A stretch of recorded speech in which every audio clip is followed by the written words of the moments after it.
네, 서서 진행을 하겠습니다. 괜찮겠습니까? 네. 네. 저는 부산 에너지 정의행동 활동가고요. 정수희라고 합니다. 반갑습니다. 그 탈핵을 주제로 이렇게 복당에 와서 이렇게 강의를 하고 이야기를 나누는 건 처음인데요. 오늘 이 자리를 통해서 귀한 인연을 좀 계속 이제 만들어 갈 수 있기를 이렇게 바랍니다. 오늘 주제가 그 탈핵운동의 필요와 과제입니다. 여기 오늘 참석하신 분들 가운데 탈핵이라는 이야기를 사실 처음 들어본 분들도 좀 계신다. 좀 그렇게 이야기를 들었습니다.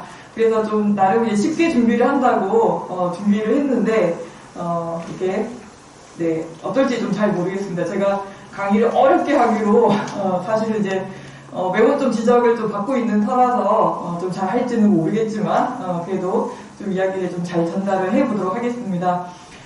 이름이 그 전환의 시대라는 제목을 좀 붙였는데요. 지금 한국 사회뿐만 아니라 국제적으로도 지금 큰 이제 변화를 지금 만들지 않으면 안 된다 그런 이야기들을 하고 있습니다. 기후 변화라든지 기후 위기라든지 지금 이제 코로나가 지금 굉장히 좀 엄청나게 이제 확산이 되고 있는 상황이기도 하고 그러면서 지금 우리가 굉장히 많은 각오와 그리고 이제 피나는 어떤 그런 노력들을 통해서 그간의 삶의 방식과 다른 세계를 만들지 않는다면 우리 모두가 이제 이렇게 파멸할 수도 있다, 멸종할 수도 있다 이런 이야기들을 하면서 대전환의 시대를 만들어 가야 된다라고 이제 이야기를 하고 있는 상황입니다. 그러면서 사실 이 대전환의 시대라는 이야기가 나온 데는 아까 방금 말씀드린 것처럼 기후위기라는 문제의식이 가장 컸었어요. 10년 내로 기후위기에 대한 이제 올바른 대응을 하지 못한다면 더 이상의 인류의 어떤 그런 이제 이렇게 인류가 이제 이 지구 환경에서 계속 남을 수도 있는 그런 가능성은 굉장히 희박하다. 10년 내로 그때 당시 10년이라고 했고 지금은 한 7년 정도 남았다고 이야기를 합니다. 그러니까 그런 조치가 취해지지 않으면 우리 모두가 이제 살아남을 수 있는 방법이 없다라는 이야기를 하면서 일반 시민들뿐만 아니라 시민사회단체 그리고 이제 각국의 많은 정부들이 굉장히 큰 위기의식을 가지고 이제 대전환을 만들어야 된다라고 이야기를 하고 있습니다. 그 가운데 11년 전이었습니다. 11년 전에 일본의 후쿠시마라는 곳에서 핵발전소 이렇게 사고가 났었죠. 그거를 보면서 이 기후위기로 인한 대전환을 이야기를 하기 전에 한 11년 전에 그 후쿠시마 핵발전소 사고를 계기로 해서 핵발전소를 이렇게 계속 가동을 하는 것은 역시나 전 인류를 위기로 빠뜨릴 수밖에 없다라는 문제의식에 탈핵을 해야 된다라는 이야기를 전 세계적으로 이렇게 했었었고 그런 가운데 기후위기 이 문제가 같이 이제 더해지게 되는 거죠. 그런 상황에서 사람들이 이제 다른 얘기를 하기 시작했어요. 기후위기가 굉장히 심각한데 핵발전소를 없애는 이 활동을 해야 되는 건가? 이런 이야기들이 유독 우리나라에서 굉장히 좀 많이 이제 이야기가 되고 회자가 되고 있는 상황입니다. 그래서 오늘 그 이야기를 좀 해보도록 하겠습니다. 사실 며칠 전에 대통령 선거가 있었습니다. 대통령 선거가 있었고 보시다시피 이분이 지금 대통령 당선자시죠. 후보로 나서겠다라고 하고 이제 공식 일정들을 가지면서부터까지 제일 먼저 한 이야기가 그거예요. 탈핵 정책을 폐기하겠습니다. 그러면서 요 뒤에 나오는 발전소가 있죠. 이 발전소는 울진에 있는 핵발전소입니다. 여기에 부산도 마찬가지인데요. 부산도 마찬가지인데 여기에 지금 6기의 핵발전소가 가동이 되고 있고 2기를 짓고 있어요. 그 모두 몇 개입니까? 8개죠. 근데 거기에 대해서 9번째, 10번째 핵발전소를 사실 문재인 정부에서 백지화를 시켰어요.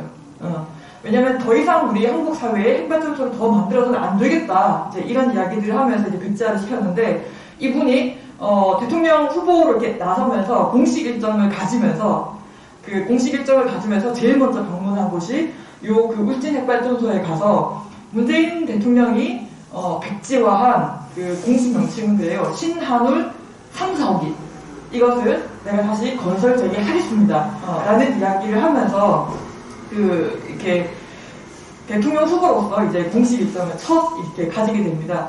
이것이 한국 사회에 던지는 굉장히 큰 메시지는, 사실 이제 정치권, 대선 후보들조차도 핵발전소 이제 문제를 이제 이야기를 할 정도로 사실 지금 핵발전소 문제는 이제 한국 사회에 있어서 사실 큰 이제 화두라는 그런 뜻입니다.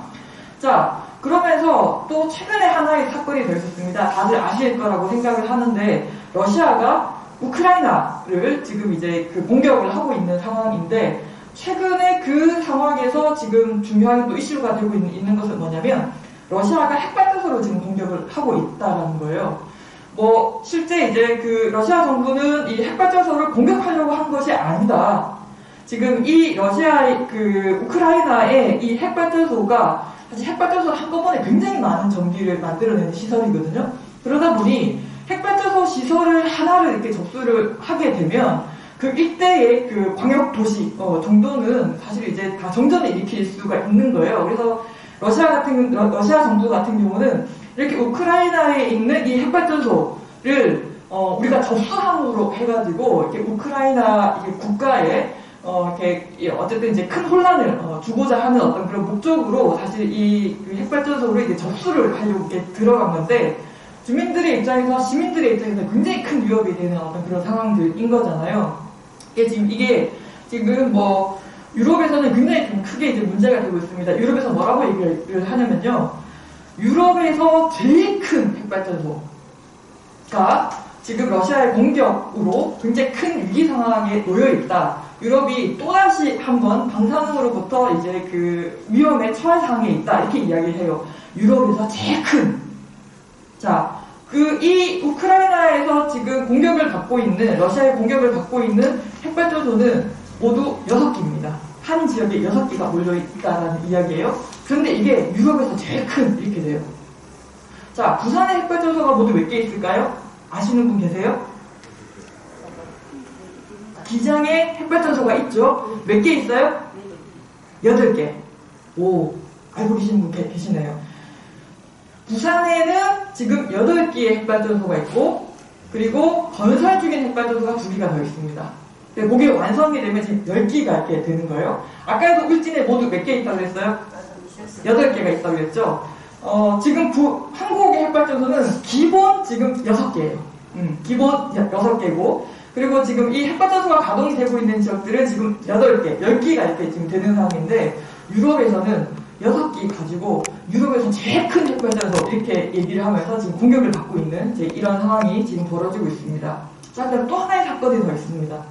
이것도 3월 4일에 일어난 사건인데요. 방금 이 러시아가 이 우크라이나 핵발전소 공격을 한 것도 3월 4일, 그리고 같은 날 오후에는 울진에서 대형 산불이 일어나서 울진에는 아까 방금 얘기한 이제 윤석열 이제 당선인이 울진의 핵발전소 앞에 가서 이렇게 사진을 찍었잖아요.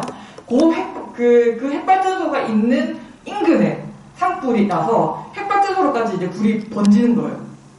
그래서 그때 당시에 3월 4일 그리고 3월 5일 이때는 핵발전소로 산불이 번져가지고 이게 핵발전소가 이제 위험한 상황에 처할 수가 있어서 그때 이제 비상 상황이 이제 발동이 되고 핵발전소의 이제 안전을 지키기 위해서 이제 취할 수 있는 가장 높은 등급의 이렇게 조치를 좀 취하고 그때 이제 언론에서 굉장히 좀 많이 나오고 이렇게 했었었는데요. 이 두 가지 사건이 보여주는 것은 뭐냐면 우리가 핵발전소는 폭발할 수 있다 라는 이야기들을 하면서 또 어떤 분들은 또 이야기를 합니다. 핵발전이 필요하다라고 이야기하시는 분들은 우리나라 핵발전소는 옛날에 일어난 체르노빌 핵발전소 사고나 체르노빌도 우크라이나에 있습니다. 체르노빌이나 혹은 일본의 후쿠시마와 같은 핵발전소 사고는 안 일어난다. 한국에서는.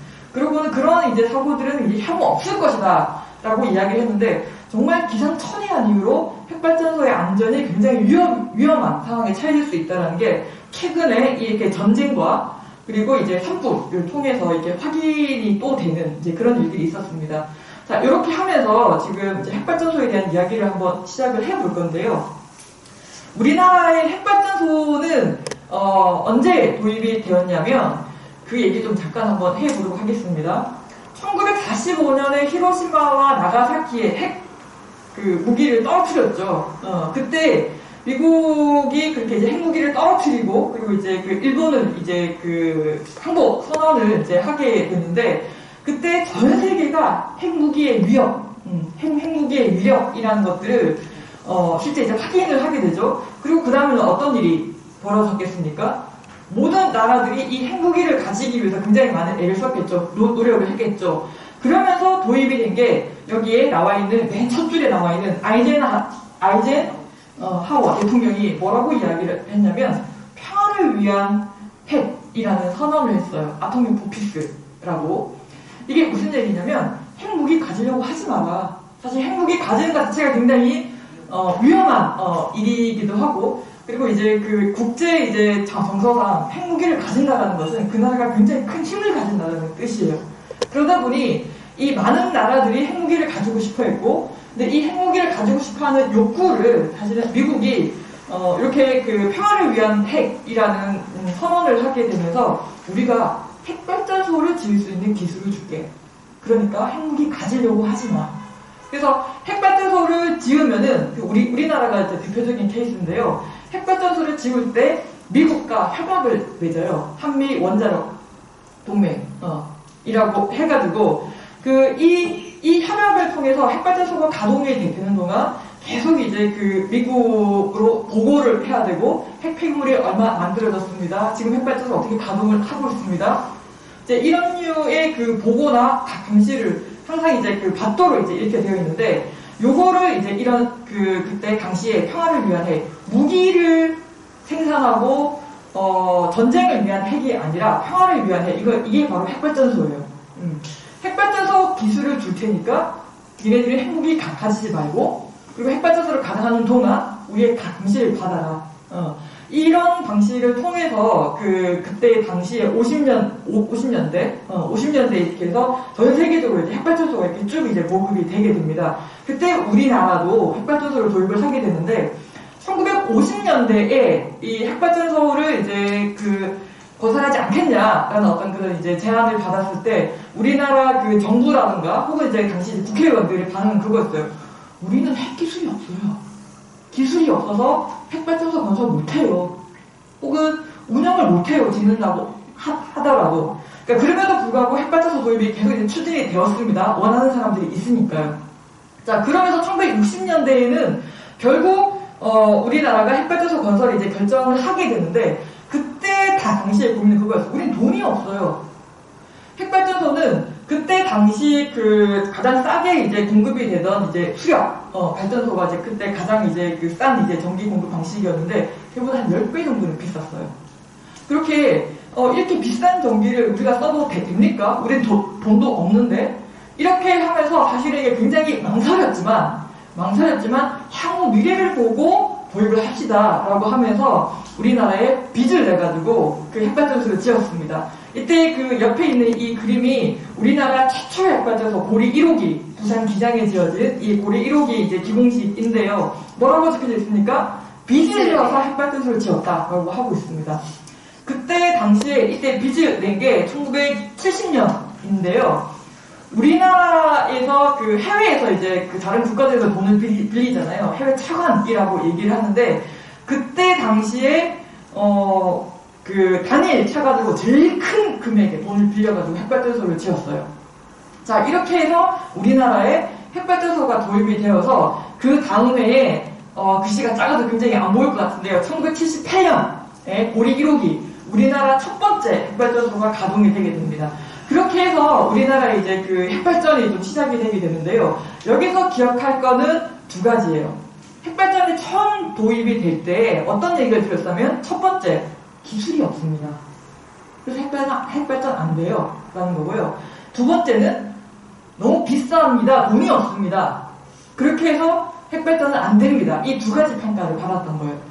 그럼에도 불구하고 당시에 국가 정책적으로 나라가 좀 더 발전을 하려면 이게 좀 필요할 것 같습니다. 라고 하면서 도입이 됐어요.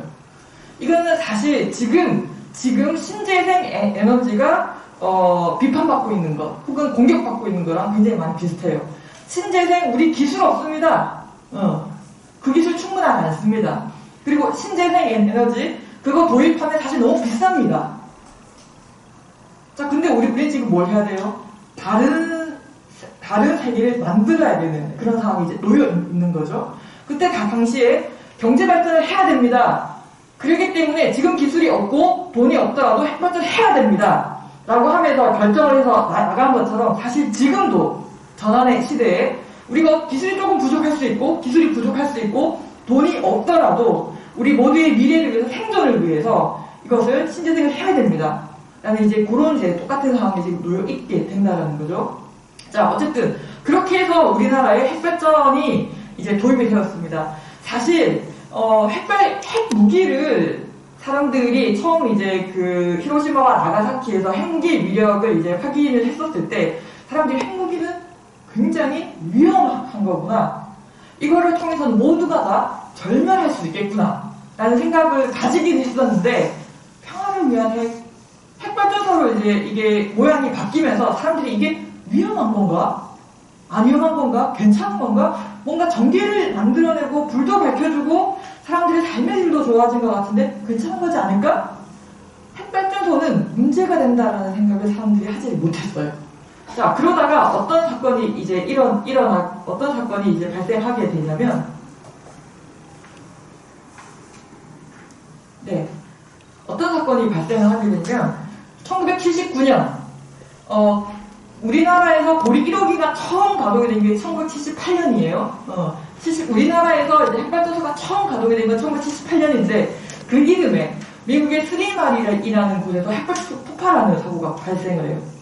그 사이에 미국은 핵발전소를 전 세계적으로 가장 먼저 이렇게 그 건설한 나라는 이제 그 영국인데 미국도 그 다음에 이제 핵발전소를 짓기 시작해가지고 이미 이때 수백 개의 핵발전소를 이제 짓고 가동하고 있던 상황이었는데요.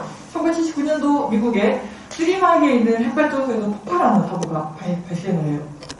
이게 미국 사회에 굉장히 큰 이제 충격을 가져다 줬고, 그때 미국 대통령이 우리 미국에서는 더 이상 핵발전소 신규 건설은 없을 것입니다. 라는 선언을 하기까지 이르러요.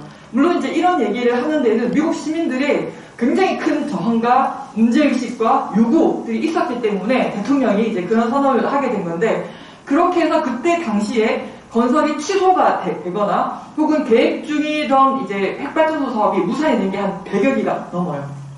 그래서 그때 당시에 공사를 진행을 하고 있던 것만 마무리를 지었고, 그 뒤에 신규 핵발전소 건설 이것들은 다 없어져 버렸어요. 이 사고 이후에.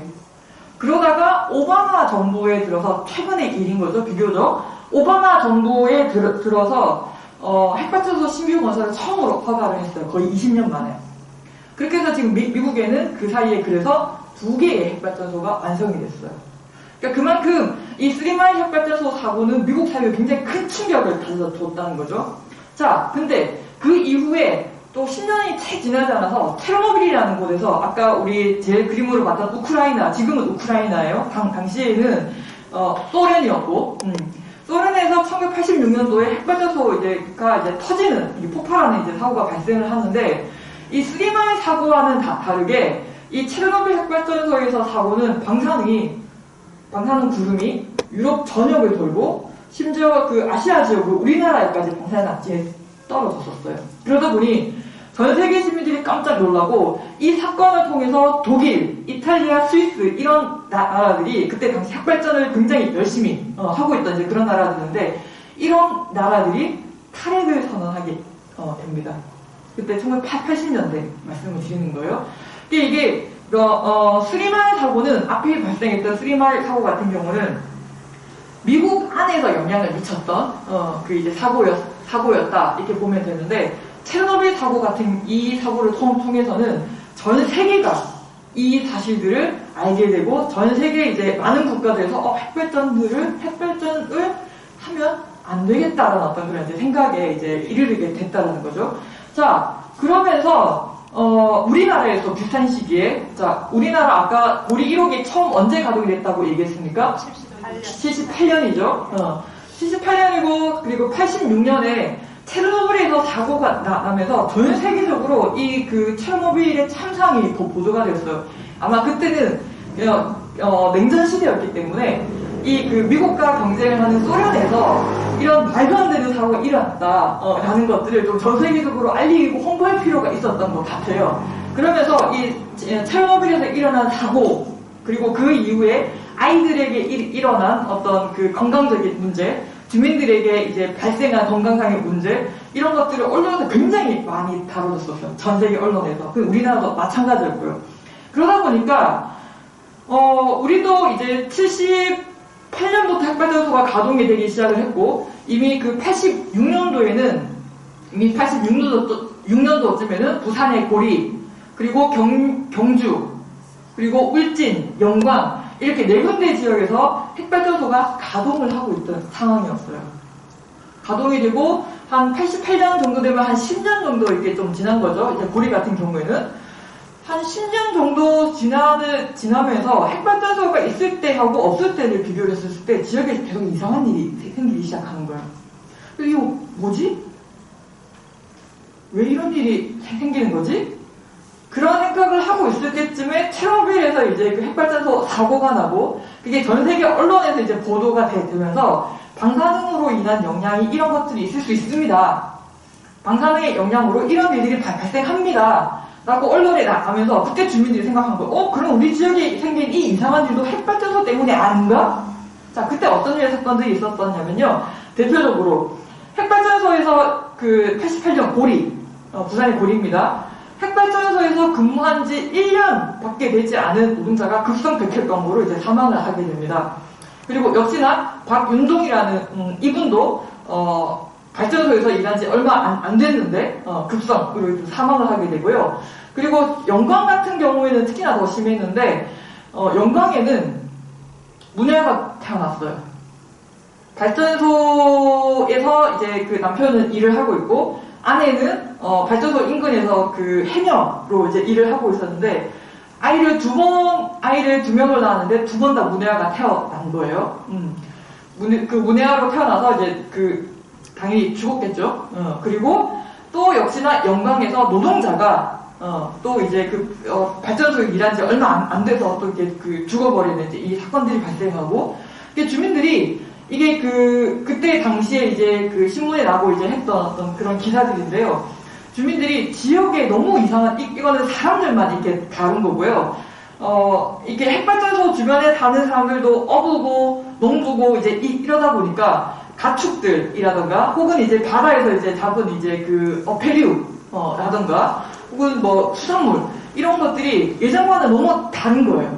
다른 현상들이 발견이 되는 거예요. 그래서 이게 뭐지 하다가 이제 핵발전소 이제 그 체르노빌 사고를 이제 그 언론을 통해서 보게 되면서, 이게 지금 우리 지역에서 일어나고 있는 이 이상한 일들이 핵발전소 때문이 아닌가? 라고 하면서 주민들이 굉장히 크게 들고 일어났었어요.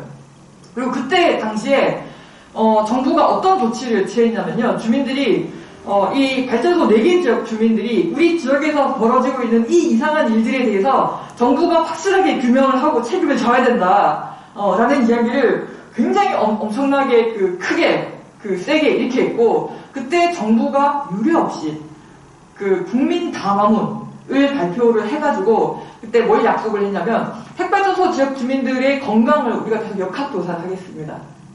그래서 91년도부터 시작을 해가지고 한 20년간 주민들이 계속 추적해가지고 이제 건강, 20년 동안 이 주민들을 계속 따라다니면서 건강상에 어떤 문제가 없는지 그런 조사를 진행을 하겠다. 그리고 두 번째, 핵발전소 주변 지역에 우리가 지원금을 주겠다. 왜냐면 주민들의 생활이 바뀐 거거든요. 대표적인 예가 그거예요. 법성포 굴비 들어보셨습니까?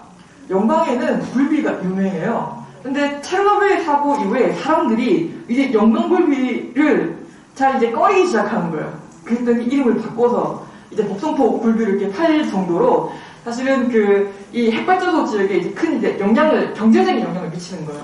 그리고 기장 같은 경우는 뭐가 유명합니까? 미역과 멸치. 유명하죠. 근데 이게 이런 류의 사건이 있을 때마다 주민들은 경제적인 피해가 금방금방 이렇게 오는 거예요. 그러다 보니 사실 주민들이 살기가 사실 편하지가 않아서 그때 이제 정부가 이제 선택한 방식이 뭐냐면 그때부터 돈을 주겠다. 라고 해서 이제 지원금을 주게 된 거죠. 그때 당시 이런 굉장히 큰 류의 사건들이 있으면서 실제 핵발전소의 위험에 대해서 혹은 핵발전소가 없었다라면 우리 지역에 핵발전소가 없었다라면 이런 일이 생기지 않았을 텐데 우리가 왜 이런 고민들을 해야 돼? 라는 생각들을 하면서 그때 핵발전소 지역 주민들이 뭘 했냐면 그래서 더 이상 신규 핵발전소 짓지 마라. 우리 지역에 더 늘어나는 거 원치 않는다. 그리고 특히나 그때 당시에 정부는 아까 4군데 핵발전소가 이미 있었다고 했습니다. 부산에, 경주에, 울진에, 영광에 이렇게 4군데가 있었는데 이 4군데의 지역 말고 다른 곳에도 핵발전소를 더 지으려고 했었어요. 예를 들면 삼척이라든지 영덕이라든지 분산이라든지 이렇게 바닷가 쪽에 있는 마을들을 사실 다 핵발전소를 지으려고 정부가 추진했던 거고 그런 이제 그 지역들 핵발전소가 없는 지역에 핵발전소가 추가로 이제 추진이 된 지역들은 주민들이 엄청나게 반대를 해서 이때 이 그림들이 그때 주민들이 당시에 이제 데모를 하고 집회를 했던 어떤 그런 모습들인데요. 다 막아냈어요. 근데 정부는 핵발전소를 더 짓고 싶어. 어떻게 했을까요? 신규 핵발전소 지역을 못 찾았어요. 주민들이 너무 많이 반대를 해서. 그럼 어떻게 했을까요? 그렇죠. 기존에 있는 지역에 핵발전소를 더 늘려가는 거예요. 그래서 부산에 핵발전소가 처음에는 고리 1, 2, 3, 4, 5기 4개밖에 없었어요. 정부의 계획대로 하면 다른 지역에 핵발전소를 또 더 짓고 싶었는데 못 지은 거지. 그러니까 그 옆에 신고리 5, 6, 7, 8, 9, 10 이렇게까지 이제 계획을 한 거예요. 근데 5, 6, 7, 8 이렇게 가니까 어때요? 많아 보이죠? 그래서 이름을 중간이니까 바꿨어요.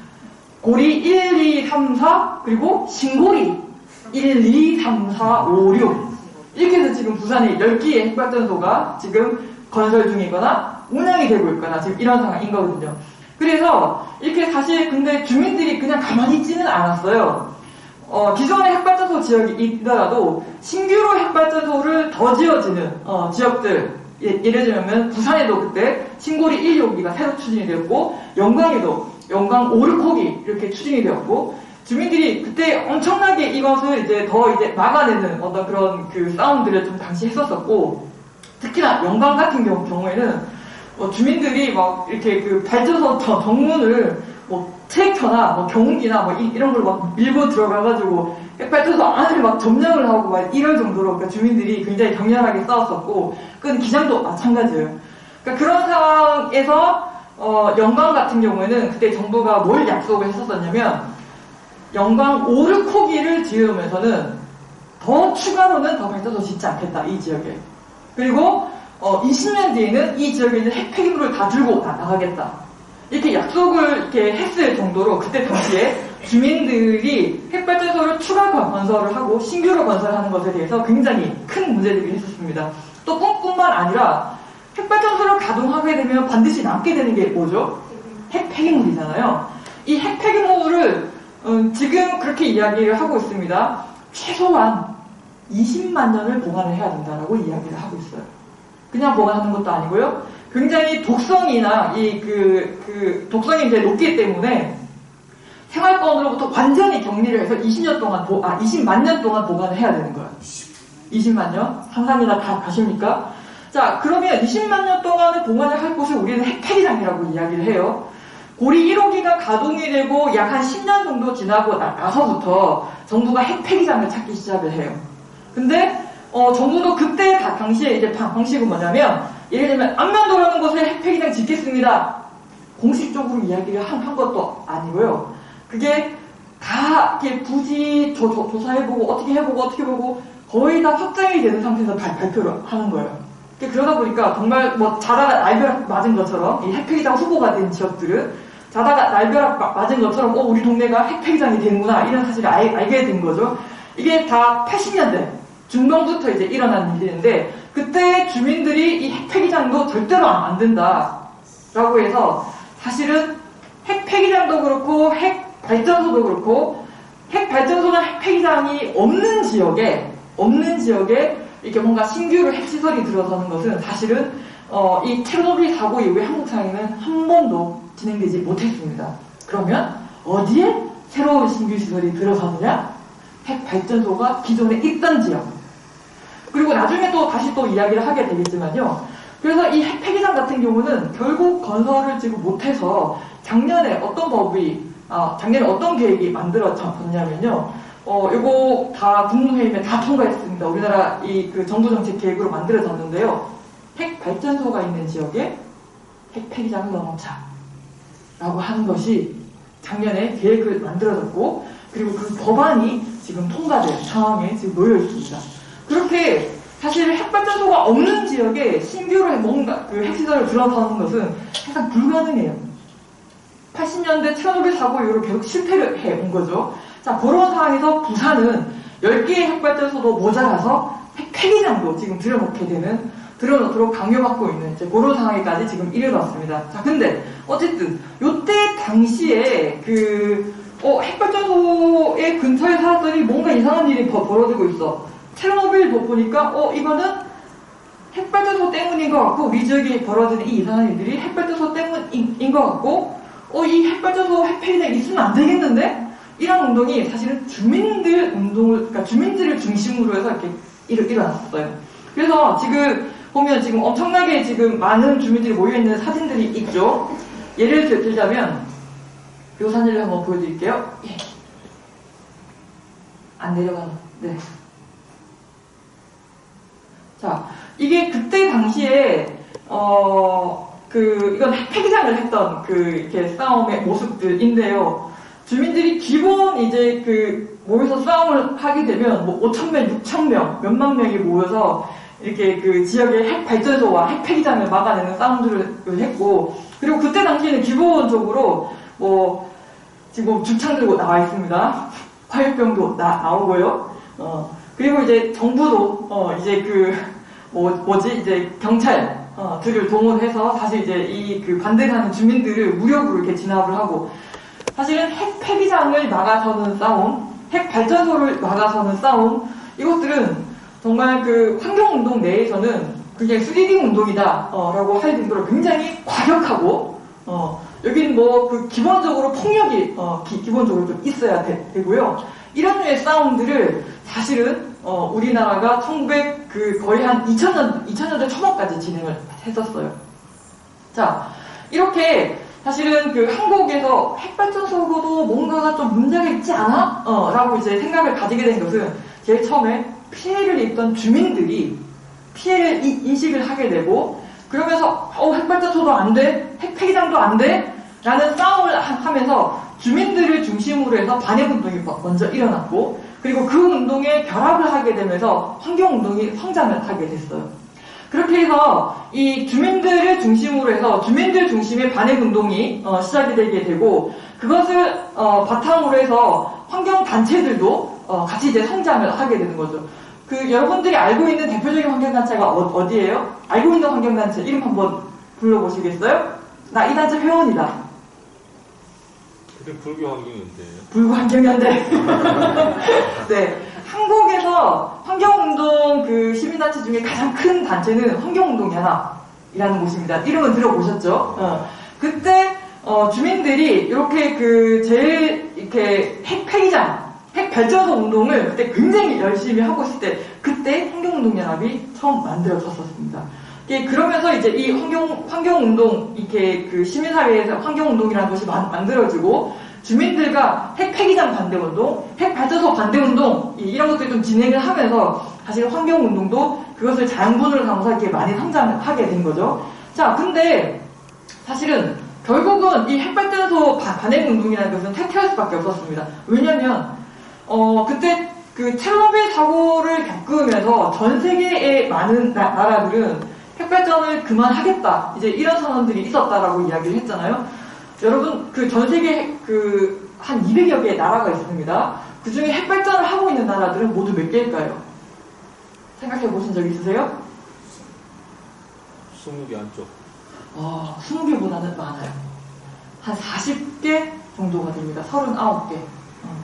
39개, 40개 정도 이런 나라들이 되는데, 우리나라도 이제 그 중에 이제 한 나라인데, 우리나라는, 체르노빌의 이제 영향으로 주민들이 핵발전소 핵 폐기장을 막아내기는 했지만, 그렇지만 그런 위기에 처하자 정부가 이렇게 채택한 방식은 기존의 발전소 지역에 계속 이제 추가로 이제 건설하는 방식으로 핵발전소를 계속 늘어나갔어요.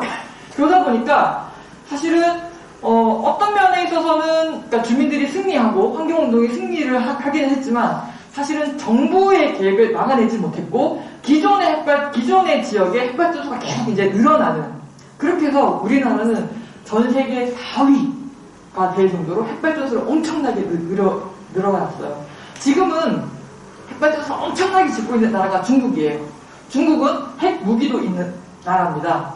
그래서 자체적으로 핵 발전소를 만들 수 있는 기술을 얘네들이 가지고 지금 그렇게 그 기술을 바탕으로 해서 엄청나게 지금 핵 발전소를 짓고 있는 나라죠.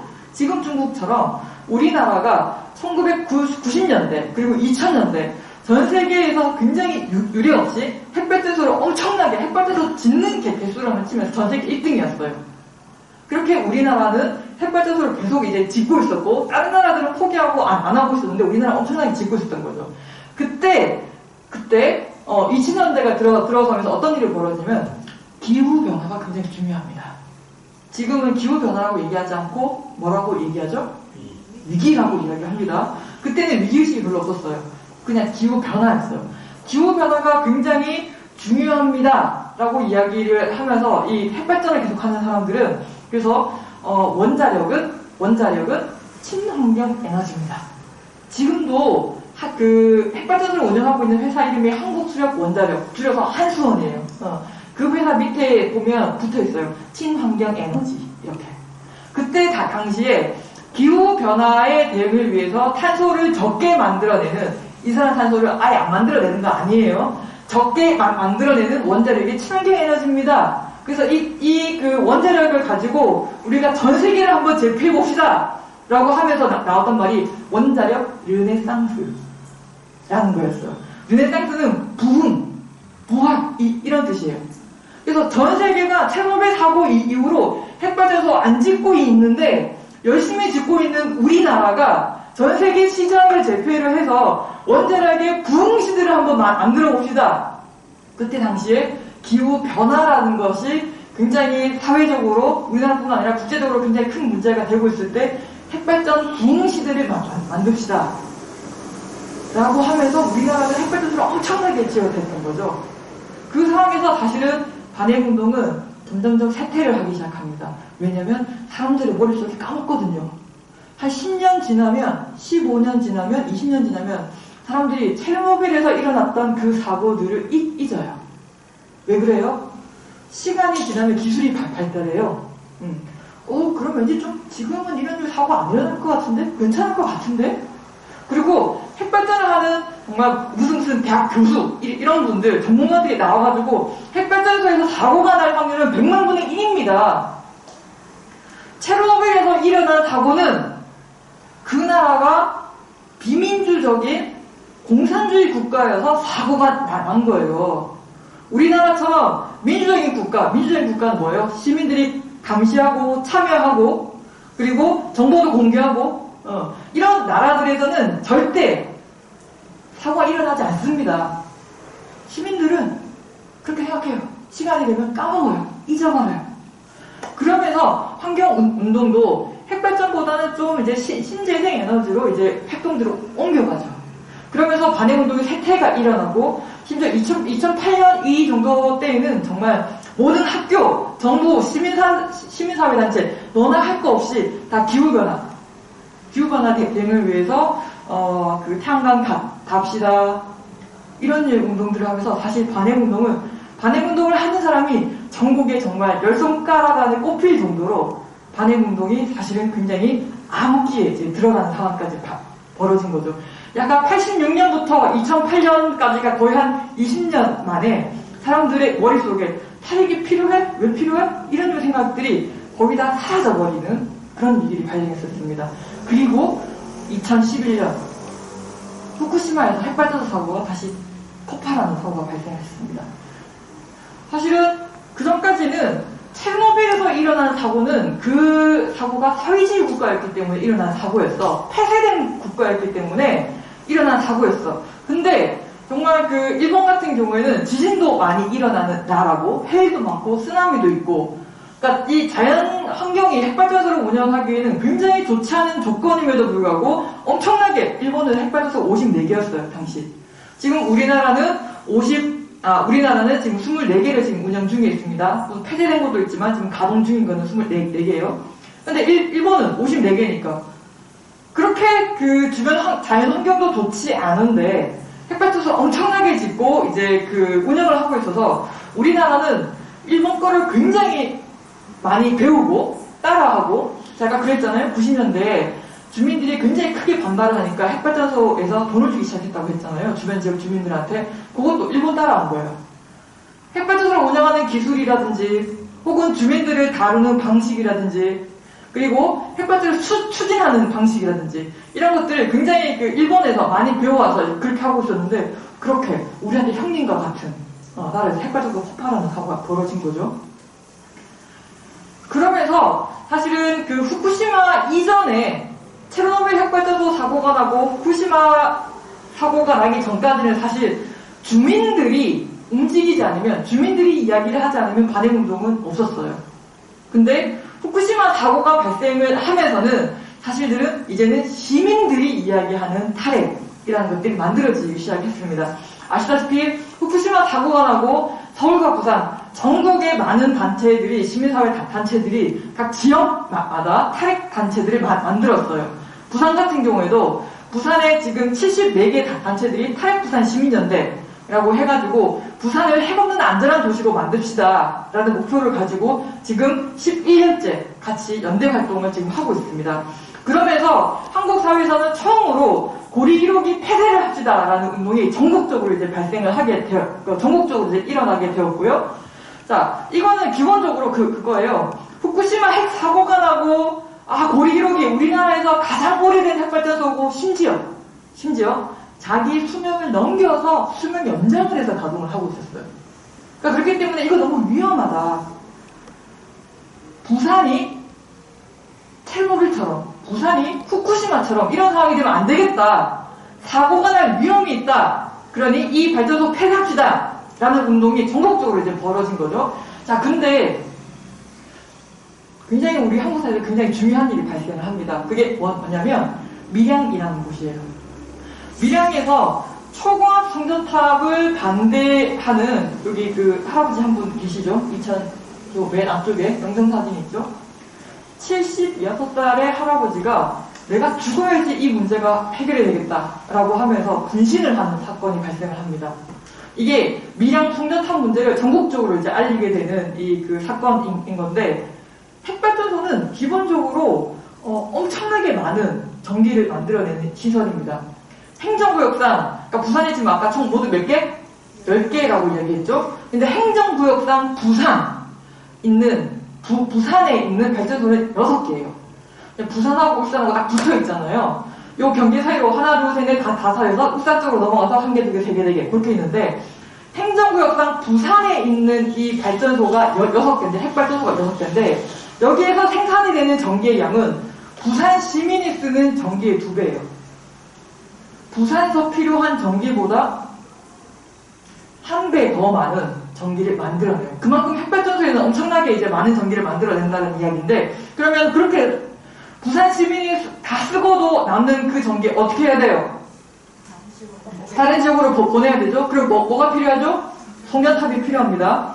송전탑이 필요한데 처음에는 작은 송전탑으로 이렇게 됐었어요. 그냥 우리 그 도로, 이제 고속도로 타고 가면 송탑 많이 보이죠.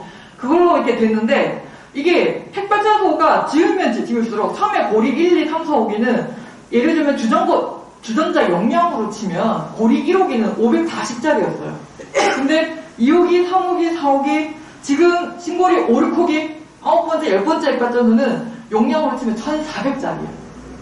자, 580에서 1400으로 바뀌었으면 이게 거의 2배 더 커지는 거잖아요. 그렇게 발전소는 한 기 더 늘어나지만 그 한 기에서 생산이 되는 전기의 양은 2배 더 이상이 되는 거예요. 그러면 거기에 필요한 송전탑은 어떻게 써요? 당연히 더 커져야겠죠. 그렇게 해서 765kV라고 전 세계에서 가장 큰 규모의 송전탑이 지어진 거죠. 부산에서부터 서울까지. 근데 물론 이제 계획이 좀 많이 이제 그 변경이 돼서 창녕까지 이어지는 이 초급 송전탑이 이렇게 추진이 됐고, 거기에 밀양 주민들이 2005년부터 시작을 해가지고 주민들이 계속 이제 싸움을 진행하는데, 그때까지 사람들이 아무런 관심이 없었어요. 밀양에서 2005년부터 주민들이 굉장히 열심히 굉장히 싸우고 있었는데 아무도 관심을 가져주지 않고, 그리고 이때 이미 당시 이제 그 송탑을 짓는 회사는 한국전력, 한전이었는데, 한전이 마을 뒷산에 와서 이 꽂는 공사를 하고 있을 때 주민들이 맨몸으로 맞고, 70대, 80대 할머니들이 새벽마다 산에 올라가서 한전 직원들한테 굉장히 모욕적인 언사, 그리고 이제 폭력을 이렇게 당하면서 송탑을 막고 있었는데 안 되는 거예요. 아무도 관심을 가져주지 않아. 환경단체도 관심을 가져주지 않고, 사회단체도 관심을 가져주지 않고, 언론도 관심을 가져주지 않고. 그때 자기 논에다가 공사가 들어오는 것을 보고 그 논의 주인이었던 76살의 할아버지가 자기 몸에 기름을 끼얹고 분신을 하셨어요. 내가 죽어야지 이 문제를 해결해야 되겠구나. 그때 처음으로 사람들이 이 문제에 관심을 갖고 여기에 좀 함께하기 시작을 했는데, 이 밀양을 통해서 나온 이야기가 뭐냐면 전기는 눈물을 타고 흐른다는 거예요. 전기는 눈물을 타고 흐른다. 나중에 다시 한 번 더 얘기를 하겠지만, 핵발전소는 기본적으로 위험한 시설일 뿐만 아니라 한꺼번에 굉장히 많은 전기를 만들어내고 있어서 이게 반드시 이게 송전탑이 필요하고, 송전탑이나 핵발전소나 이게 지어지는 방식은 그거예요. 우리나라 전기사업법이라는 것이 있어서 발전소 짓겠다 라고 얘기하면 지을 수 있어요. 땅 주인의 마음하고 상관없이. 자, 그런 방식이 이제 계속 이제 진행이 되다 보니까 탈핵의 가치가, 탈핵이 왜 필요한가라고 얘기를 했었을 때, 단순히 사고 때문에, 위험 때문에 탈핵을 해야 된다라는 것이 아니라 누군가에게 희생과 고통을 강요하는 에너지라면 사실은 우리는 바꿔야 되지 않을까? 라는 생각을 이제 사람들이 이제 하게 됩니다. 자, 그러면서 또 여러 사건이 일어나죠. 핵발전소에 들어가는 부품들의 시험 성적서가 위조가 되었다라는 것들이 발각이 되고요.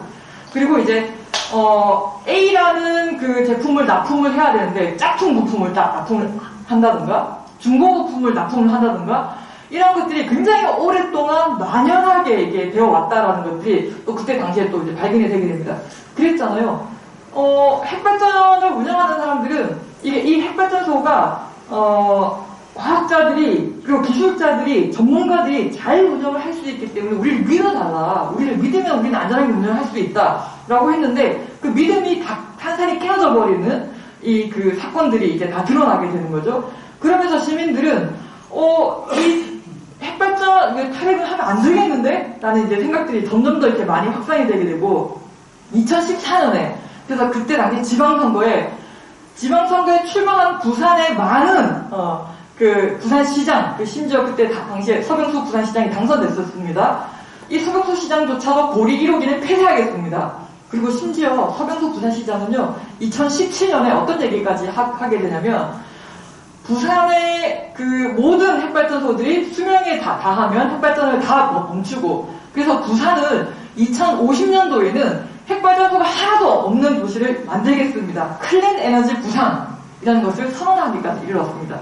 이렇게 부산에서 시작을 해가지고 사실 전국적으로 이렇게 탈핵의 어떤 그런 필요라든가 혹은 공감대가 정치권으로까지 굉장히 좀 많이 확대가 되고 있었고요. 그러면서 균등의 소송이라는 것이 나오게 되는데, 이게 뭐냐면 핵발전소 주변에 사는 사람들이 아파요.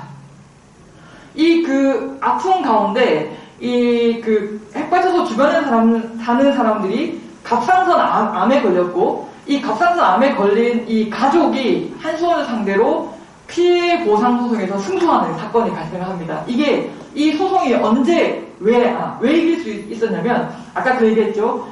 영광에서 문해아가 태어나고, 그리고 이제 노동자들이 죽고, 이 사건을 계기로 해서 정부가 담화문을 발표를 하면서 핵발전소 주변 지역 주민들이 건강을 역학조사하겠다, 이런 약속을 했다고 했잖아요. 그 조사 결과가 2011년, 하필이면 2011년에 발표가 돼요.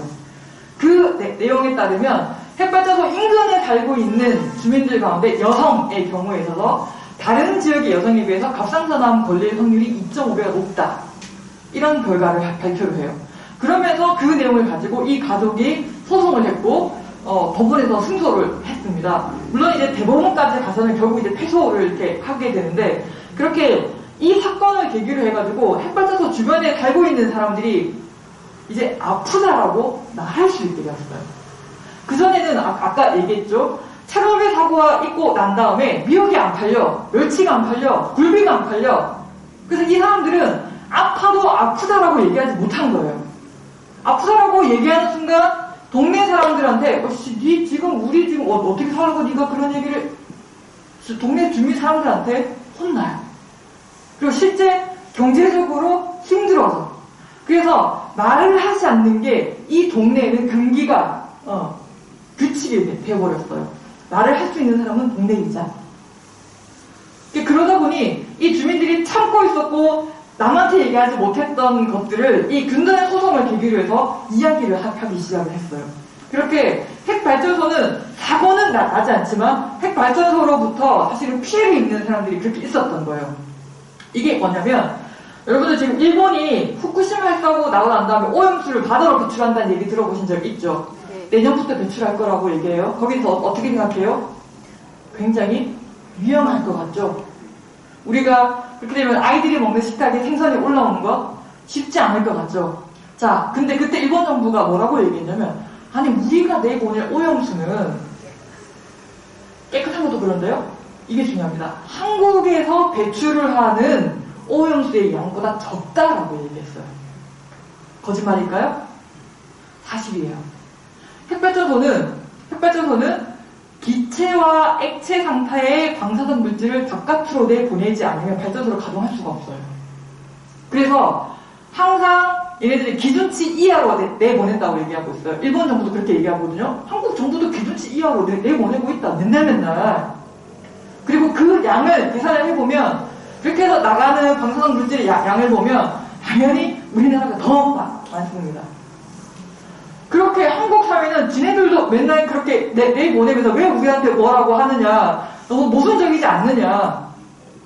사실 그렇게 일상적으로 내보내는 방사선 물질 때문에 발전소 주변에 있는 사람들이 아프다라고 이야기를 하고 있어요. 자, 그게 나중에 또 어떤 류의 사건으로까지 이어지냐면 기장 해수당수 이게 있습니다. 뭐냐면 핵발전소 인근에 떨어진 10km 떨어진 바닷가의 바닷물을 이거를 수돗물로 만들어서 기장 주민들한테 공급하겠다라는 시설을 이미 다 만들어놨어. 다 만들어놓고 공급하겠다라고 주민들한테 이야기를 한 거예요. 당연히 기장에 살고 있는 엄마 아빠들이 굉장히 화가 났고 우리 이 물 못 마시겠다. 기준치 이하라서 방사능 물질이 있긴 있어요. 특히나 삼중수소. 기준치 이하라서 괜찮다라고 이야기를 하는데 이거를 매일 식수로 먹느냐. 우리는 못 먹는다. 주민들이 이거를 반대를 하는 활동들을 했고 이게 그냥 반대로는 안 되니까 주민들이 주민투표를 했어요. 먹는 물이니까. 우리가 직접 결정하겠다. 그리고 이 주민들의 이 주민투표가 정당하다라는 판결을 법원까지 가서 받았어요. 그래서 부산시가 이거를 수천억을 들여서 이 시설을 만들었는데 결국 허경수 부산시장은 물 공급하겠다는 계획을 철회를 하게 됩니다. 이처럼 핵발전소 주변 지역은 이게 일상적으로 기준치 이하의 방사선 물질을 계속 내보내고 있는 거예요. 이 사람들이 계속 그렇게 주장을 해요. 기준치 이하기 때문에 문제가 되지 않는다. 기준치 이하도 건강상에 영향을 미친다라고 하는 의학계의 보고서들이 있어요. 근데 그 보고서만큼이나 기준치 이하면 괜찮다라고 하는 보고서도 있는 거예요. 그래서 전문가들은 뭐라고 얘기하냐면 특히나 법조계에서는 뭐라고 얘기하냐면 피해가 기준치 이하면 기준치 이하라도 사람들한테 영향을 미친다라는 것이 학계의 공통된 입장, 왜냐면 서로 논쟁을 하고 있으니까요. 공통된 입장이 아니기 때문에 문제가 없습니다. 라는 이제 법원의 판결도 나오게 됐거든요. 이게 이제 그러다 보니까 주민들은 자신들의 피해 상황을 구제할 수 있는 방법이 없는 거예요. 자, 이런 상황이 지금 계속 이제 벌어지고 있습니다. 자, 이런 과정들을 거치면서 다시 이제 시민들이 이제 그 탈핵이 왜 필요한가라는 생각을 단순하게 핵발전소는 위험합니다를 넘어서서 핵발전소 주변에 살고 있는 사람들, 성장탑 아래에 살고 있는 사람들, 그리고 핵 폐기물 문제까지 치냐면 핵 폐기물은 최소 20만 년 뒤에까지 책임을 떠넘기는 거예요. 지금 잘 살아보자고. 이런 것들을 생각하면서 핵 에너지는 정의로운 에너지가 아닙니다. 우리가 지금 전환을 만들어가야 하는 시점에 와 있다면 우리가 정의로운 전환을 만들어가야 됩니다. 정의로운 에너지 사회를 만들어야 됩니다. 라고 하면서 이제 그 탈핵에 대한 이야기들을 확장을 하게 됩니다. 그러면서 경주지진, 포항지진이 발생을 하면서 대통령이 탈핵 국가를 이제 선언하는 상황에까지 이르렀죠. 자, 근데 지금 한번 볼게요.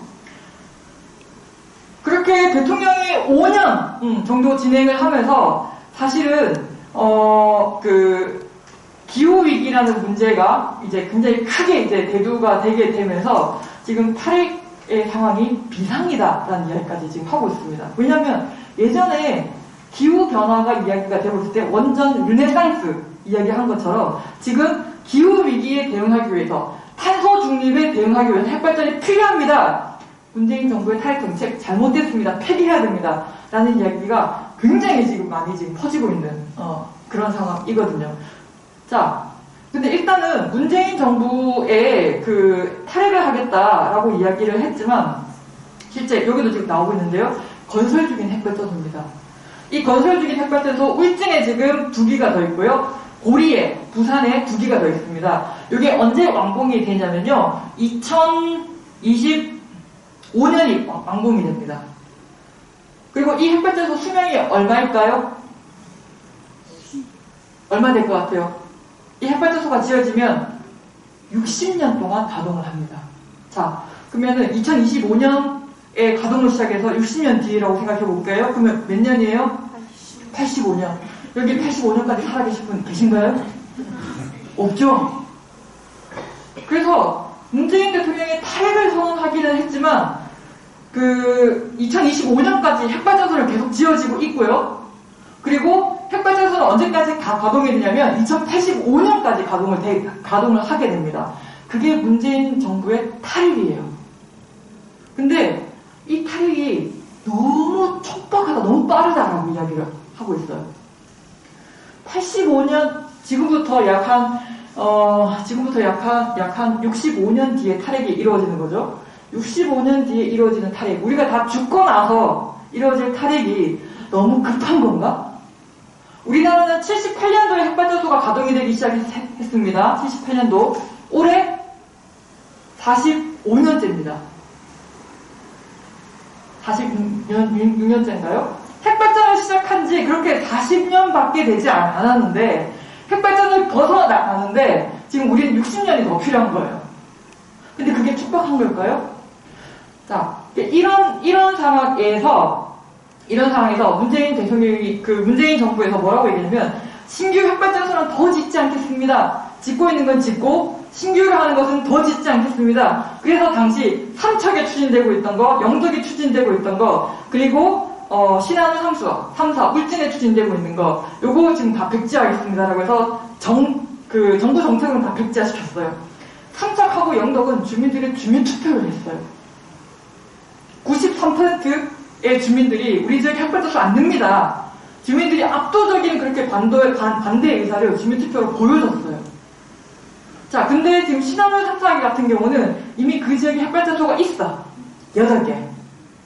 그래서 지금 이번에 새로이 당선된 대통령이 뭐라고 얘기를 했냐면 신안울 3사업이 일단 요거부터 다시 건설 재개하겠습니다. 왜냐면 그 지역 주민들이 설득하기 쉽거든요. 자, 어쨌든 그렇게 지금 신규 핵발전소 더 짓지 않겠습니다. 노 핵발전소 수명 연장하지 않겠습니다. 그리고 근데 요게 지금 탈핵 정책의 다예요. 근데 봐봐요. 그러면서 영도형 원자로 건설하고 있습니다. 부산에 작은 원자로가 지어지고 있습니다. 그리고 핵발전소 수출하겠습니다. 그리고 SMR이라고요. 요즘에는 모듈형 핵발전소를 작게 만드는 걸 지금 기술 개발하고 있어요. 요건 또 우리나라 열심히 하겠습니다. 자, 그럼 이거 탈핵 정책이에요? 우리나라 자국민의 안전을 위해서 핵발전소 더 안 하겠다라고 이야기를 했는데 핵발전소 수출한다. 수출하면서 뭐라고 얘기하겠어? 얘 안전합니다. 얘 사고 안 납니다. 얘 걔 괜찮습니다. 그럼 우리나라에 있는 건 뭐야? 이 수출 되겠어요? 안 되겠어요? 수출 하란 말이야? 안 하란 말이야? 너무 모순적인 거예요. 이런 탈핵 정책을 두고 사실은 탈핵운동을 계속 해왔던 사람들은 이게 도대체 탈핵 시대냐? 이게 제대로 된 탈핵이냐? 이런 문제 제기를 했고, 당연히 거기에 대해서 핵발전을 계속 하자라고 얘기하는 사람들은 이 정책 이상하다, 말도 안 된다, 이런 얘기를 계속 하기 시작했다라는 거죠. 자, 그러면서 기후위기가 굉장히 큰 문제로 이제 대두하게 되었습니다. 기후위기가 굉장히 이제 큰 기후위기는 2018년도, 우리나라 대통령이 탈핵국가 선언한 것은 2017년도, 그리고 그 이듬해부터 이제는 기후변화가 아니라 기후위기, 이런 얘기를 이제 하는 시점이 일어났는데, 그때부터 이제 이 탈핵에 대한 이제 언론들이 엄청나게 이제 기사들이나 이런 것들을 쏟아냅니다. 일단, 핵발전 정책 너무 모순적이다. 자, 어떤 모순이냐고 얘기했냐면, 탈핵 정책 하겠다라고 했는데, 사실 문재인 정부 가만히 살펴보니까 핵발전소 비중이 더 늘어나네? 니네들 참 이상해. 라고 언론이 공격하기 시작했어요. 자, 아까 원래 정부 계획대로는 핵발전소 언제까지 늘어난다고 했습니까? 2025년이죠. 이 정부의 계획대로라면 원래 2025년까지 핵발전소 계속 늘어나요. 근데 언론사들은 이미 다 알고 있으면서 니네들 타락한다라고 했는데 왜 핵발전소 더 늘어나지? 이런 이상한 말을 하는 거예요. 자, 그 다음에 또 언론사들이 또 뭐라고 하냐면요. 핵발전소 없이 탄소 중립 가능해? 핵발전소는 이산화탄소 적게 만들어내는데 핵발전소 가동하지 않고 어떻게 기후변화 대응을 하겠다라는 거지? 이런 얘기를 언론을 통해서 굉장히 많이 이야기하기 시작합니다. 게다가 탈핵하면은 국민들의 돈을 더 많이 내야 돼. 가장 많이 여러분들이 알 수 있는 게 뭐냐면 한전이 적자를. 국민들의 전기요금이 동결이 되어서 한전이 적자를 받고 있는데 그 한전 공기업이지 않습니까? 국민 재산이지 않습니까? 그렇게 국민 재산을 팔아먹고 있습니다. 이런 이야기. 자, 그리고 전 세계가 핵발전소, 탄소 중립하기 위해서 핵발전소로 폐기하고 있는데 우리나라만 탈핵 정책을 취하고 있습니다. 이 탈핵 정책 폐기해야 됩니다. 라는 이야기가 굉장히 많이 나왔는데 얼마나 많이 나왔냐면 작년에 저희가 언론 모니터링을 했었어요. 매일매일 탈핵과 관련된 기사가, 핵발전과 관련된 기사가 얼마나 나오는지를 저희가 매일매일 모니터링을 했거든요. 일주일에 작게는 1,800개, 많게는 2,300개의 기사가 나옵니다. 그 중에 핵발전이 필요하다, 탈핵이 필요하다라고 하는 기사는 50개도 안 됐어요. 작을 때는 10개. 반대로 핵발전이 필요하다라는 엄청난 기사가 지금 매주 수천 개씩 막 기사가 만들어지고 있는 거예요. 자, 이러한 가운데 사실은 우리가 그래서 탈핵 선언을 하게 됐습니다. 탈핵 비상이다라고 하는 것은 뭐냐면, 탈핵은 우리가 꼭 해야 되는 거다. 그리고 탈핵은 문재인 정부가 약속을 했지만 사실 하나도 지켜지지 않았다. 부산에 지금 핵발전소 더 지어지고 있지 않습니까? 핵발전소 수출하고 있습니다. 이게 무슨 탈핵이냐. 그리고 그래서 이 탈핵의 가치를 부정하는 이 시도들을 멈추고, 그리고 특히나 기후위기를 이용해서 이 핵발전을 멈추자라는 이야기는 기만이다. 시민들을 오히려 더 큰 위험에 빠뜨리도록 하는 거다. 라고 하면서 이 전국의 시민사회가 이렇게 같이 탈핵 비상을 좀 선언했습니다. 코로나 때문에 큰 집회는 하지 못하고 온라인상으로 이렇게 좀 저희가 같이 좀 진행을 했었는데요. 이러면서 지금 마지막 제가 시간이 거의 다 돼서 좀 짧게 좀 가보도록 하겠습니다. 그렇게 해서 왜 탈핵을 해야 되는가? 탈핵의 가치가 뭔가? 기본적으로 사고가 일어날 수도 있다. 저기 맨 마지막에 물음표 해놨죠? 사실 우리가 예상한 사고는 막을 수가 있어요. 근데 예상하지 못한 거는 사실 정말 기상천외한 이유로 사실 테러, 심지어 우리 전쟁이라고 얘기했지만 전쟁 설마 공격하겠나 이랬지만 실제 지금 러시아에서 일어나고 있는 거예요. 그러니까 우리가 전혀 생각하지 못한 이유로 핵발전소 사고는 언제든지 발생할 수 있다. 100만 분의 1이라고 했지만 그 사이에 이미 인류는 3번의 큰 사고를 이제 경험한 거예요.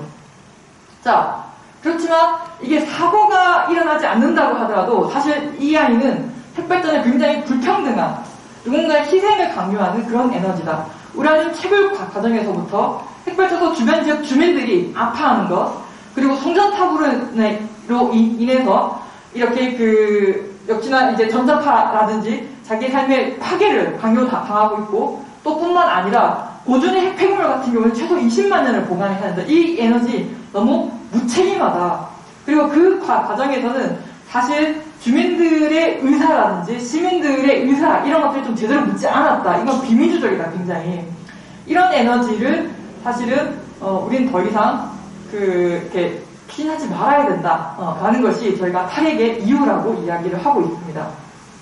그래서 좀 대선을 지나면서 전국의 탈핵 단체들이 탈핵 이렇게 해야 됩니다. 라는 이야기들을 좀 해왔었는데요.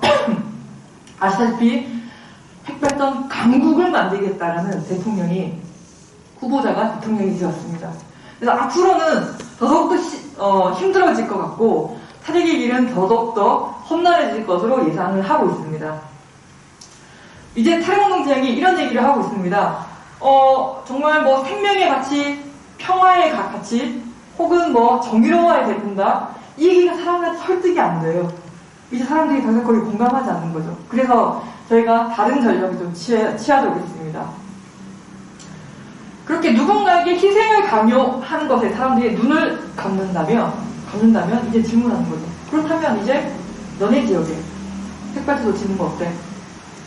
SMR이 그래요. SMR은 소형 모듈 원자로인데 조그매가지고 그냥 인구 1000명 있는 도시에 그냥 작은 그냥 집 한 채 정도의 규모로 핵발전소 지으면 된대요. 자, 그래서 서울에 있는 시민들이 서울에 있는 환경단체들이 서울에 있는 시민들한테 물었습니다. 우리 동네 핵발전소 건설 찬성하십니까? 핵발전소가 정말 기후변화를 위해서 필요하고 그리고 이게 핵발전소가 정말 위험하지 않고 시민들에게 나쁜 영향을 주지 않는다면 자 그렇다면 서울에다 지으십시오. 그렇게 안전하고 괜찮다고 한다면 당신 동네에 지어도 괜찮겠습니까? 라는 묻는 캠페인을 진행을 했습니다. 저희가 대선 기간 동안에 시민들의 답변 어땠을까요? 네, 당연히 안 한다고 했어요. 우리 동네 짓지 않겠다라고 얘기를 했어요. 저는 그것이 핵발전이 가지는 위험과 불평등의 저는 민낯이라고 생각을 해요. 그래서 좀 이런 이야기들이 어쩌면 처음 이렇게 들어보셨을 수도 있고 아니면 언론이나 좀 여러 이제 경로를 통해서 좀 조금씩은 다 들었을 거라고 생각을 해요. 암안의 탈핵의 필요 이유를 좀 한번 생각을 해봐 주시고요. 그리고 옆에 있는 사람들한테 핵발전은 이러이러한 이유로 우리가 다시 한번 생각해 봐야 되지 않을까? 집회에 나오지 않아도 됩니다. 캠페인에 같이 하지 않아도 됩니다.